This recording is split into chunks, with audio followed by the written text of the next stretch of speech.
محرم ہم سفر۔ تم ٹھیک ہو؟ صالحہ آپا کو اس کے لہجے میں سناٹا محسوس ہوا۔ ہاں ٹھیک ہوں۔ فون سیٹ پر نظریں جمائے جمائے وہ بولی، شہربانو شہربانو تم ٹھیک نہیں ہو؟ میں ٹھیک ہوں، اس نے جیسے خود سے کہا۔ تم بچوں کو واپس بلا لو، وہ آ کر کیا کریں گے؟ تمہارا دل بہل جائے گا۔ وہ کھلونا نہیں کہ دل بہل جائیں۔ کب تک بچوں کا سہارا لوگی؟ لہجے میں عجیب سی سختی در آئی تھی۔ میرے پاس آ جاؤ چند دن۔ اس سے کیا ہوگا؟ واپس یہیں آنا ہے نا مجھے۔ خود پر کیوں اتنا جبر کرتی ہو؟ جبر نہیں کرتی، جو جیسا ہے ویسے ہی ہونے دیتی ہوں، رہنے دیتی ہوں۔ خود پر جبر، یہ خود کیا ہوتا ہے؟ خود یعنی میں تو کہیں ہوں ہی نہیں۔ تم فوراً میرے پاس آؤ، آج ہی، پھر بات کرتے ہیں۔ سن رہی ہو نا؟ ہیلو شہربانو، اسے میری ضرورت نہیں ہے، چند لمحوں کے توقف سے شہربانو نے سرسراتی آواز میں کہا۔ کیا مطلب ہے؟ کچھ کہا ہے تم نے؟ اس نے مجھ سے کچھ بھی نہیں کہا، کچھ بھی نہیں۔ اسے میری ضرورت نہیں ہے، اسے میری ضرورت کبھی تھی ہی نہیں۔ وہ عجیب نہیں ہے، میں اندھی ہوں، بے حد اندھی، خود کو دھوکہ دینے والی۔ میں کبھی اتنی خامیت تلاش کروں؟ کہاں تک جاؤں؟ اسے میری ضرورت ہی نہیں۔ کلامی کے انداز میں وہ کہتی رہی اور صالحہ آپا کو بے حد رونا آنے لگا۔ میں ابھی مری تو نہیں ہوں، آپ روئیں مت آپا، میرا دل تھک گیا ہے۔ میرے پاس کچھ بھی نہیں ہے، نہ کوئی سوچ، نہ کوئی یاد، نہ زندگی میں مرد کا احساس، نہ بچوں کی آوازیں، نہ کوئی ایسی بنیاد جس پر میں خود کو کھڑا کروں۔ اپنے آپ کو سنبھالو شہربانو۔ صالحہ کی آواز میں نمی تھی۔ ایسے تو تم پاگل ہو جاؤ گی۔ باہر جایا کرو، دوست بناؤ، زندگی گزارو۔ زندگی نے مجھے گزار دیا، اور اب میں زندگی کے نئے ڈھنگ کیسے سیکھوں؟ میں تو اس چار دیواری کے باہر کی دنیا کو جانتی نہیں۔ آپا، میرا دل اب عبادت میں بھی نہیں لگتا۔ مجھے یاد نہیں کہ آخری نماز کب پڑھی تھی۔ آپا، اللہ نے میرے ساتھ اچھا نہیں کیا۔ اس کے جملوں سے زیادہ اس کا لہجہ صالحہ کو دل دہلانے کے لیے کافی تھا۔ تم آرام کرو، آرام ہے مجھے۔ کب سے نہیں سوئی؟ شاید 2 دن سے۔ تمہاری یہ عادت نہیں جا سکتی۔ کیوں خود کو اذیت دیتی ہو؟ بچپن سے آج تک تم نیند سے لڑتی رہی۔ خدا کے لیے اپنے اوپر رحم کرو، خدا کے لیے۔ خدا کو مجھ پر رحم نہیں آتا، اور میں خدا کے لیے خود پر رحم کروں؟ تم سو جاؤ شہربانو، میری جان، سو جاؤ۔ جب سو کر اٹھو تو فون کرنا۔ صالحہ کا بس نہیں چل رہا تھا کہ اڑ کر اس کے پاس پہنچ جائے۔ سو جاتی ہوں۔ اس نے فون رکھ دیا اور بہت دیر دیوار کا سہارا لیے کھڑی رہی۔ جب انسان خود سے جنگ کرنے پر مجبور ہو جائے تو چھوٹے چھوٹے واقعات اس کے ذہن کو الٹ پلٹ کر رکھ دیتے ہیں۔ دیکھنے والوں کو محسوس نہیں ہوتا، مگر جنگ کے محاذ پر کھڑا انسان ہر بات، ہر انداز کو یوں دیکھتا ہے جیسے کوئی حملہ ہوا ہو۔ اور جو انسان جنگ لڑتا ہی ہارنے کے لیے ہے، وہ بڑی آسانی سے مات کھا لیتا ہے، چونکہ وہ یہ طے کر کے اس محاذ پر کھڑا ہوتا ہے کہ مقدر شکست ہی تو ہے۔ وہ زیادہ دیر اس جنگ کو جاری نہیں رکھتا۔ اعصاب کی جنگ یوں بھی زیادہ عرصہ جاری نہیں رہ سکتی۔ فرد اندھا دھند انجام کی جانب دوڑنے کی کوشش میں رہتا ہے کہ اس کا کاروبار جنگ کو ختم کر کے اس کو وہ انجام دیکھ لے گا، چاہے انجام کے بعد وہ ویسے ہی دیکھنے کے قابل رہے یا نہ رہے۔ اللہ کون ہوتا ہے؟ ابراہیم نے لیپ ٹاپ سے نظریں ہٹائی اور ٹھنڈی سانس خارج کرتے ہوئے اسے دیکھا۔ بسمہ آن لائن تھی، اور وہ اسے یہ تاثر ہرگز نہیں دینا چاہتا تھا کہ وہ اس وقت شہربانو کے ساتھ ہے۔ 12 بجنے میں ابھی 2 گھنٹے باقی ہیں شہربانو۔ اللہ کون ہوتا ہے ابراہیم؟ وہ کھوئی کھوئی بولی۔ ابھی حاضری دے کر آ رہی ہو، نہیں پتہ؟ سر پر اوڑھے دوپٹے کی جانب اشارہ کرتے ہوئے ابراہیم نے جواب دیا۔ اللہ کون ہوتا ہے؟ اللہ ہوتا ہے شہربانو، جس نے ہم سب کو پیدا کیا، ساری کائنات کا نظام چلاتا ہے، وہ اللہ ہوتا ہے۔ ابراہیم نے لہجے میں زبردستی نرمی پیدا کرتے ہوئے کہا۔ اللہ ہمارا کون ہوتا ہے؟ اللہ ہمارا رب ہے جو رزق دیتا ہے، دن رات بناتا ہے۔ آپ کی بات میں میرے سوال کا جواب نہیں۔ شہربانوں کے انداز میں فرق نہیں آیا تھا۔ اس کی آنکھیں اداس اور چہرہ بے رنگ تھا۔ کیا بات ہے؟ کوئی پریشانی ہے؟ ابراہیم نے اس کے شانے پر ہاتھ رکھا۔ نہیں۔ ہاں شاید، پتہ نہیں۔ اسے ابراہیم کے لمس میں اپنی کوئی اپنائیت محسوس نہ ہوئی۔ برف کے سل تلے دبے دبے وہ خود برف ہو گئی تھی۔ ابراہیم کا ہاتھ صرف ایک بوجھ کی مانند اس کے کندھے پر دھرا تھا جس نے اسے آہستگی سے پرے ہٹا دیا۔ مسئلہ بتاؤ شہربانو، اتنی مشکل باتیں کیوں کرتی ہو؟ وہ ناگواری سے کہنے لگے۔ ایک ضروری فون کال کا پیغام بسمہ کو بھیج کر انہوں نے تھوڑا وقت مانگا۔ خالی خالی سا لگتا ہے۔ کیا خالی خالی سا لگتا ہے؟ اپنا آپ۔ کیوں؟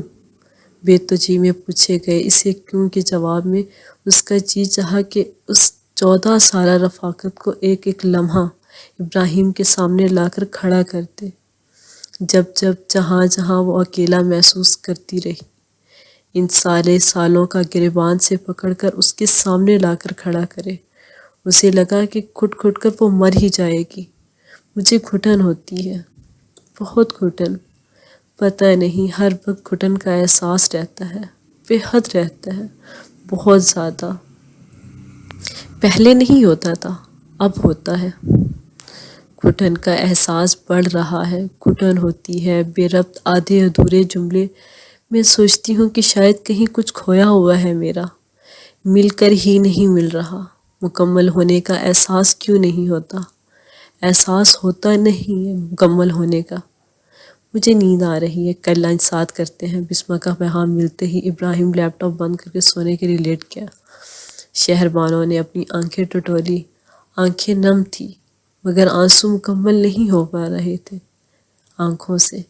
شاید سب کچھ ادھورا ہے، شاید یہی سب ادھورا ہی رہے گا۔ میری بات، آپ کی سماعت، آنسو، یہ کیفیت۔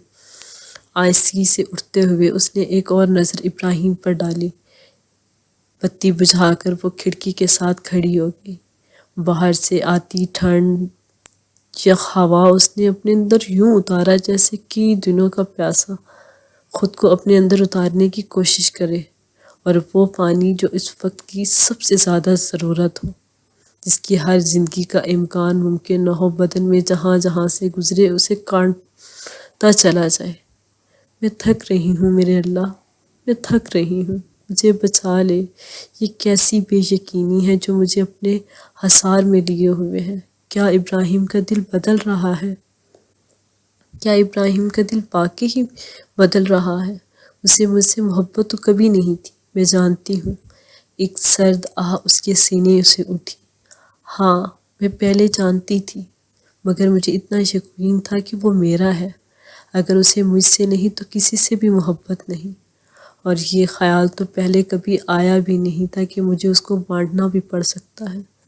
میں نے کبھی اسے اپنی جاگیرداری کی طرح نہیں استعمال کیا، مجھے کبھی اس پر حق ہونے کا گمان بھی نہیں گزرا، بس تیری رضا اور تیری عطا سمجھ کر قبول کر لیا۔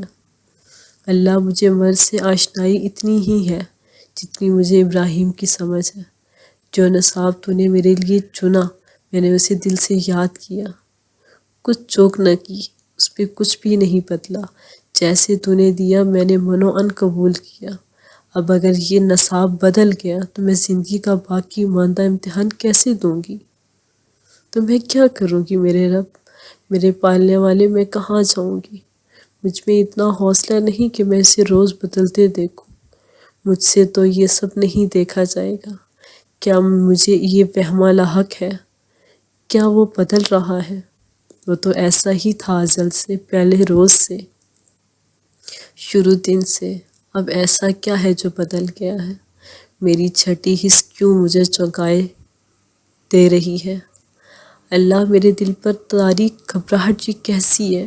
مجھے گھٹن ہوتی ہے، مجھے گھٹن ہوتی ہے۔ اللہ سے بات کرتے کرتے وہ خود اپنے آپ پہ گم ہو گئی۔ نہ اسے اللہ یاد رہا نہ اپنا آپ۔ وجود کھو دینا ایسا آسان نہیں ہوتا۔ جب فرد اپنے آپ سے ایک لمبا عرصہ منہ موڑے رکھے تو آہستہ آہستہ وہ خود سے اوجھل ہو جاتا ہے، کہیں دور بھٹک جاتا ہے، دور، بہت دور، جہاں اسے اپنا نشان بھی نہیں ملتا۔ فرد ایک نہ ختم ہونے والے راستے پر چلنے لگتا ہے، اور چلتے چلتے احساس ہی نہیں ہوتا کہ فرد راستہ بھول چکا ہے۔ مصیبت یوں بھی ہو جاتی ہے کہ بھٹکنے والے کو بیچ راستے یہ احساس ہو جاتا ہے، جہاں جتنا سفر آگے وہیں اتنا ہی سفر واپسی کا ہے۔ ایسے میں وقت کی قلت ہو جاتی ہے، اور وقت کہاں بخشتا ہے، وقت کبھی نہیں بخشا۔ ساحل آپا کی طرف نہیں گئی تم، دل نہیں جاتا کہیں جانے کو، ہو آتی عجیب طرح سے سارا دن تم الجھتی رہتی ہو۔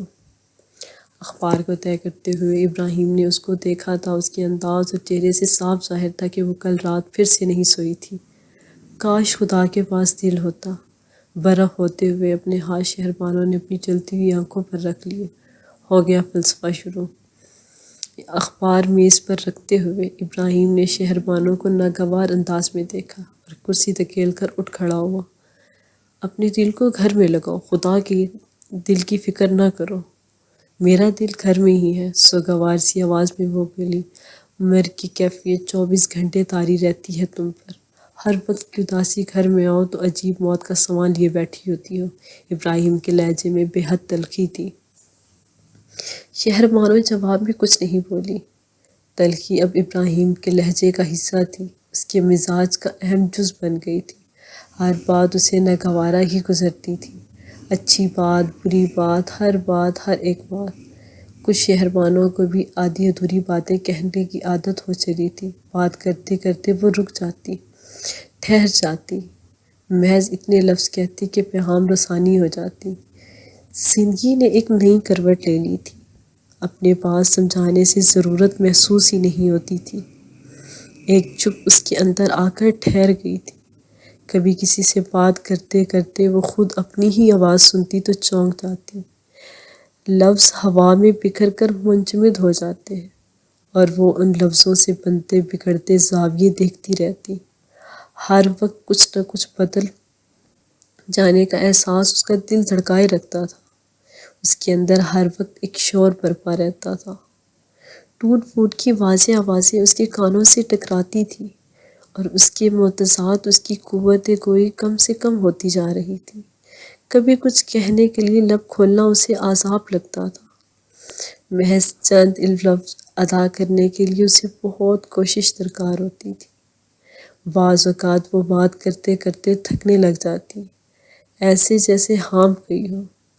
لفظ نہ ہو، جیسے اونچے اونچے پہاڑ ہوں جہاں صرف چڑھائی ہی چڑھائی ہو اور ڈھلان کا نام و نشان نہ ہو۔ لفظ کیا، اس کی زندگی ہی جیسے ہانپ رہی تھی، چڑھتے چڑھتے اس کا دم نکلنے کو تھا، اور اترائی جیسے مقدروں میں لکھی ہی نہ تھی۔ ایسے میں وہ باختیار آسمان کی جانب سر اٹھاتی، اللہ کو کھوجتی، اور وہاں ویسی ہی چپ چاپ جیسی چپ اس پر چھائی تھی، اس سے انتظار رہتا کہ اللہ اسے ایک دن چونکائے اور کچھ کہے، اور کچھ ایسا کہے کہ اس کی سماعتوں کی سرابی کو مل جائے، اس کی اندر کی قحط کو نجات مل جائے، جس کمی کا اس کو احساس ہے وہ کمی پوری ہو جائے۔ زندگی کے اس گورکھ دھندے میں، اس پزل میں جو ایک ٹکڑا کھویا ہے وہ اس کو مل جائے، وہ مل جائے جس سے اس کی تکمیل ہو جائے، وہ مل جائے جسے وہ اپنا مان سکے، وہ مل جائے جو اسے اپنا مان سکے، وہ مل جائے جس کی اس کے دل کی تکمیل ہو، وہ مل جائے جس سے اس کی سوچ کو برقرار ملے، وہ مل جائے جہاں اس کے اندر کا خوف مٹ جائے، وہ مل جائے جس سے بے سر و سامانی کی کیفیت چلی جائے۔ بسمہ خوبصورت تھی، حساس تھی، خاموش طبع تھی۔ اس نے زبیر سے بہت محبت کی اور زبیر سے بہت محبت پائی بھی تھی۔ زبیر کے چلے جانے سے اس کے اندر کا ایک حصہ ہمیشہ کے لیے بانجھ ہو گیا تھا۔ وہ کبھی بھی خود غرض نہیں تھی، مگر اب اسے کسی غرض سے بھی غرض نہیں رہی تھی۔ عجیب سی بے نیازی اور سرد مہری اس کے اندر اتر آئی تھی۔ اس نے زندگی کو جینا چھوڑ دیا تھا۔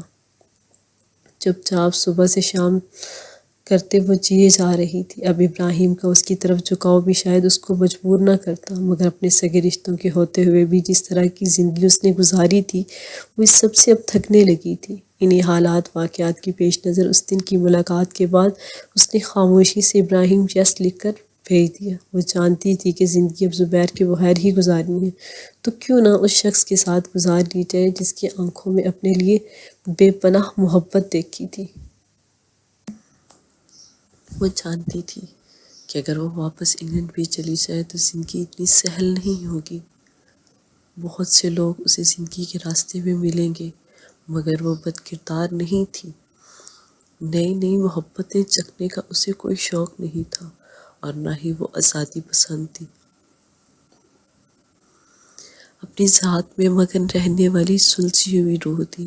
اسے چیزوں یا انسان کی اتنی قید نہیں ہوئی تھی، اس لیے اس نے ابراہیم کی شادی شدہ زندگی کے بارے میں کہیں جانے والی ہر بات پر یقین کر لیا تھا۔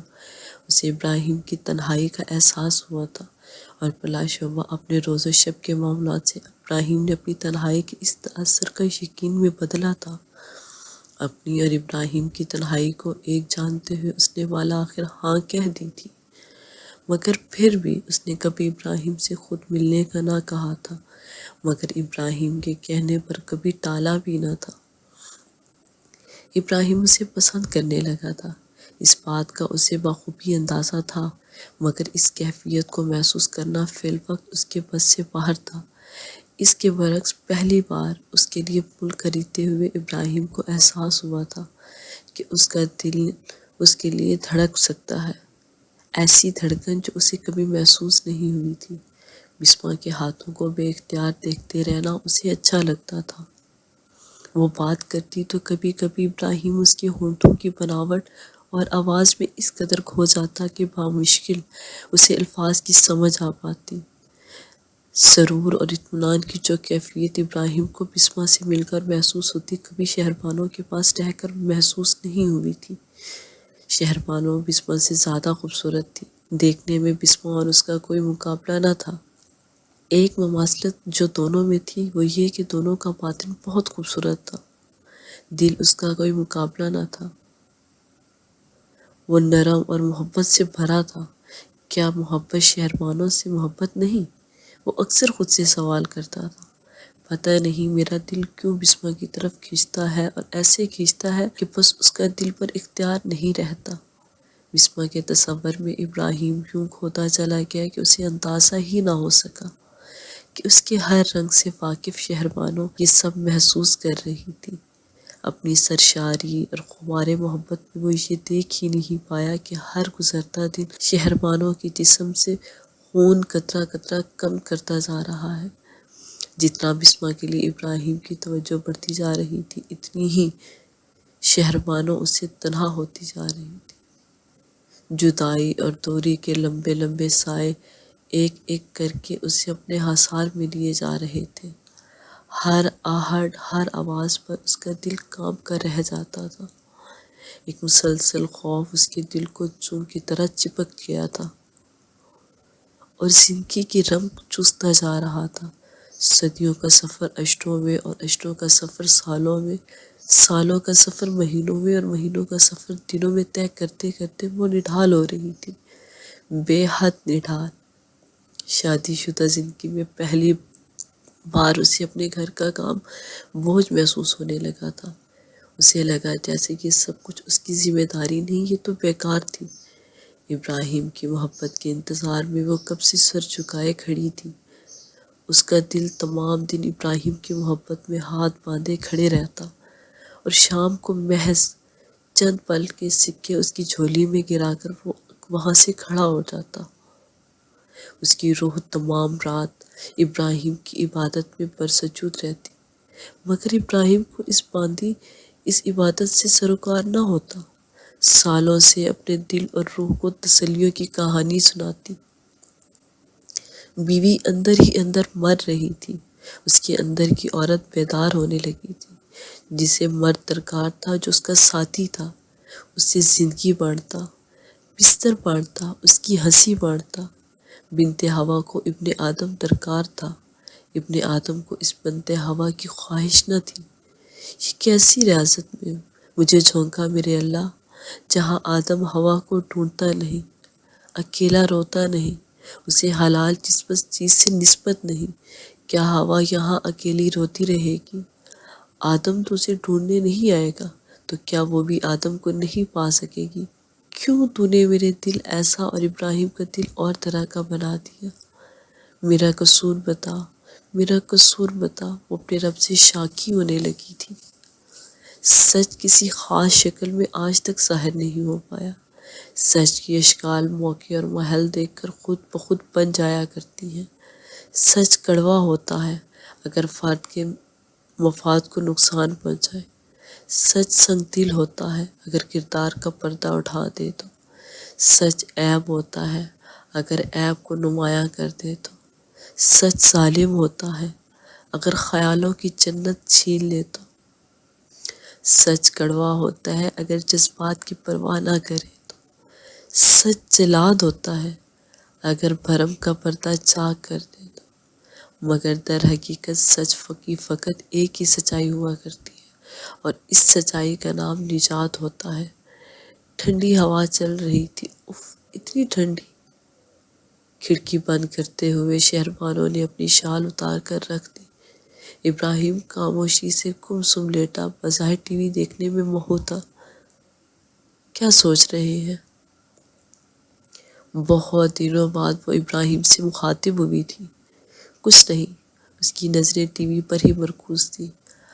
اب اس کا دل ابراہیم سے بات کرنے کو نہ چاہتا تھا۔ اپنے دل کو منانے میں شہربانوں کو بہت وقت لگا تھا۔ اس سے لڑتے لڑتے وہ نڈھال ہوتی جا رہی تھی۔ ابراہیم کو آزمانا اس کے بس کی بات نہیں تھی۔ بہت بار سوچنے کے باوجود وہ ابراہیم سے کھل کر اس کے رویے کی وجہ دریافت نہیں کر سکی تھی۔ میں بہت ڈرپوک ہوں، میں بہت خوفزدہ ہوں، یا میں اتنی ڈھیٹ ہوں کہ سہتی ہی جا رہی ہوں؟ مسلسل ذہن میں آنے والے سوالوں نے اسے اور الجھا دیا۔ نادانستگی میں وہ اٹھی اور ابراہیم کے پہلوؤں میں لیٹ گئی۔ ابراہیم کے کسی انداز میں کوئی تبدیلی واقع نہیں ہوئی۔ وہ خاموشی سے ٹی وی دیکھتا رہا۔ بہت ہمت جمع کر کے شہربانوں نے ابراہیم کے بازو پر سر رکھا اور خاموشی سے آنکھیں بند کر لی، کہ وہ جان سکے، کہ وہ کچھ سکون پا سکے۔ اس کے اندر کا ڈر اسے ابراہیم کے پاس لایا تھا۔ اس وقت وہ خود کو کچھ یقین دلانا نہیں چاہتی تھی، بس سب کچھ بھولنا چاہتی تھی۔ پچھلے 1 سال سے چل رہی اس ذہنی کشمکش نے اسے ادموسا کر دیا تھا۔ اسے اپنے دماغی توانسن پر کبھی شبہ ہونے لگا تھا۔ کچھ لمحوں کے توقف سے شہربانوں نے آنکھیں کھولی تو ابراہیم کو مسلسل ٹی وی دیکھتے پایا۔ کچھ لمحے زندگی پر بہت بھاری ہوتے ہیں، یہ شاید ایسا ہی لمحہ تھا۔ وہ ابراہیم سے اقرار محبت یا تجدید وفا کی نیت سے اس وقت وہاں نہیں تھی۔ وہ صرف اور صرف خود سے خوفزدہ تھی، بے حد خوفزدہ۔ اس ایک لمحے نے وقت کے ترازو میں شہربانوں کو ہمیشہ کے لیے ہلکا کر دیا۔ ویران ہوتی نظروں سے ابراہیم کو دیکھتے رہنے کے بعد شہربانو آہستگی سے وہاں سے اٹھ گئی تھی۔ ابراہیم اس کے بعد دیر تک دم سادھے لیٹا رہا۔ ابراہیم کے اس گریز نے، اس ایک مختصر سے واقعے نے بہت ہفتوں تک شہربانو کو اپنے حصار میں رکھا تھا۔ وہ بات جو وہ بہت دلیلوں سے نہ سمجھتی، اس ایک خاموشی نے اس کو سمجھا دی تھی۔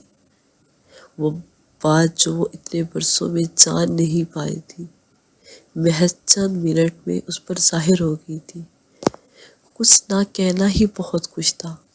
اگر وہ ایک تسلی بھرا ہاتھ میرے ماتھے پر رکھ دیتا تو کیا سب صحیح ہو جاتا؟ وہ خود سے پوچھتی۔ اگر وہ اسی خاموشی سے مجھے اپنے ساتھ لگا لیتا تو کیا سب ٹھیک ہو جاتا؟ وہ خود سے پوچھتی۔ اگر وہ کچھ نہ کہتا اور صرف ایک نظر مجھے دیکھ لیتا تو کیا سب ٹھیک ہو جاتا؟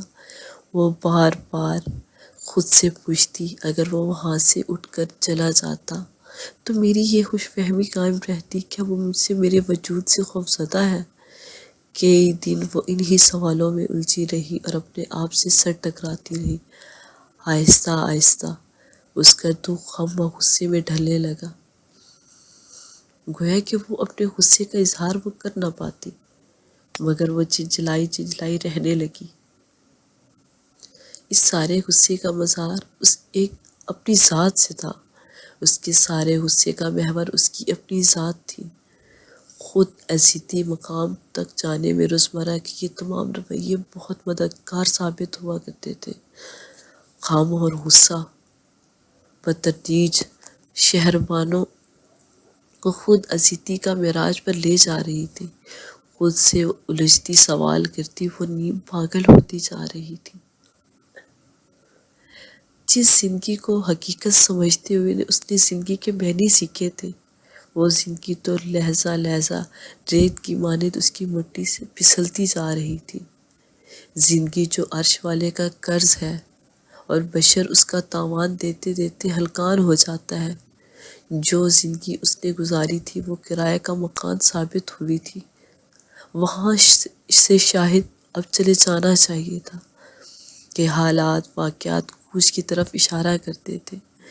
چلے جانا چاہیے، اس خیال نے اس کی رگوں سے سارا خون نچوڑ کر اس میں خوف بھر دیا تھا۔ دل ڈوب گیا۔ کیا چلے جانا چاہیے؟ میں اتنی بے وقت ہوں اس کے لیے، تو کیا میں بوجھ ہوں؟ کیا میں بوجھ ہوں؟ میں اس کو اپنے ساتھ اذیت دے رہی ہوں۔ کیا اسے سچ میں میری ضرورت نہیں؟ کیا وہ مجھے محض برداشت کر رہا ہے؟ سارا دن بیٹھے بیٹھے اس کی سوچیں اسے کہیں سے کہیں لے جاتی۔ یہ دن اس کی زندگی کے سب سے مشکل دن تھے، بے انتہا اور بے حد۔ اتنی مشکلوں کی سوچوں کی گھٹن اسے سانس نہ لینے دیتی۔ کیا میں اپنا حق مانگوں اس سے؟ اگر اس نے ان سارے گزرے سالوں کو خاموش کر دیا تو؟ اگر وہ کوئی ایسی بات کہہ گیا جو میں سننا نہیں چاہتی تو؟ نہیں، میں حق کی بات کبھی نہیں کروں گی۔ اس کا دل بے قراری سے دھڑکنے لگا۔ کبھی نہیں کروں گی۔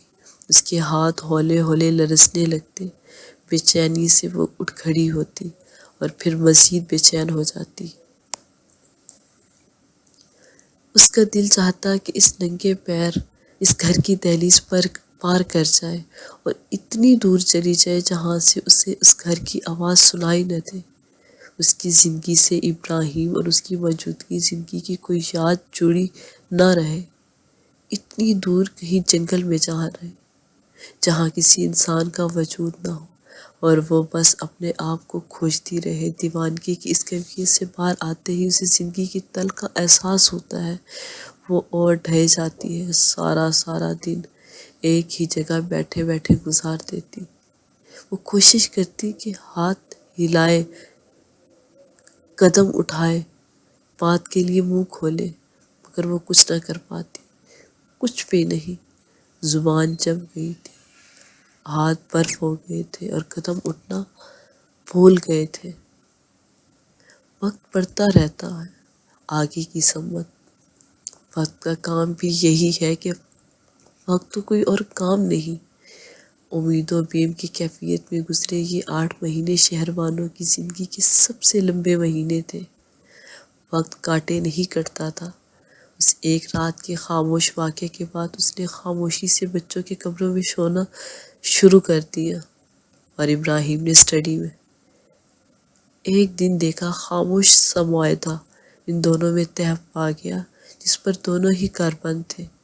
ابراہیم کب آئے، کب گئے شہربانوں کے اس کی خبر محض دروازے بند ہونے اور گیٹ کے باہر سے آنے والی ابراہیم کی گاڑی کے مخصوص ہارن سے ہوتی۔ کبھی صالح آپا کا فون آ جاتا تو وہ ہوں ہاں میں جواب دیتی۔ زندگی کی سوئیاں رک گئی تھی۔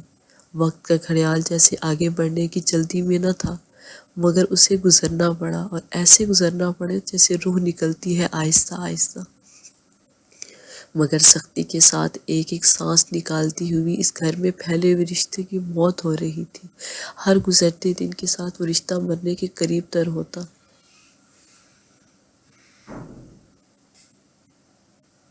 وہ جتنا اپنے آپ کو روکتی اس کا دل اتنی ہی شدت سے ابراہیم کو کٹہرے میں کھڑا کر دیتا۔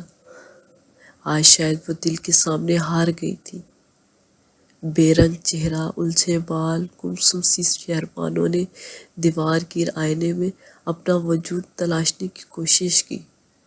وہاں اسے شہربانوں ملتی جلتی شبیہ بھی دکھائی نہ دی۔ خیر محسوس طریقے سے آئینے کو چھوتے ہوئے کئی ایک گزرتے ہوئے پل لہرا کر اس کے بدن کو چھو کر گزر گئے۔ بال دیکھے تو بہت لمبے ہو چکے تھے کہ ابراہیم کو اس کے لمبے بال بہت پسند تھے۔ اسے اچھی طرح یاد تھا کہ اسکول کالج میں اسے لمبے بالوں سے کوئی شغف نہ ہی تھا نہ ہی پرواہ۔ خود پر توجہ دینے کی اسے عادت ہی نہیں تھی۔ ابراہیم نے کبھی اصرار تو نہیں کیا تھا، مگر اس کا ایک فقط کہا جانا جملہ لمبے بال مجھ صنف نازک کم از کم صنف نازک لگتی ہے کو دل و جان سے مان کر اس نے اپنے لمبے بالوں پر توجہ دی تھی۔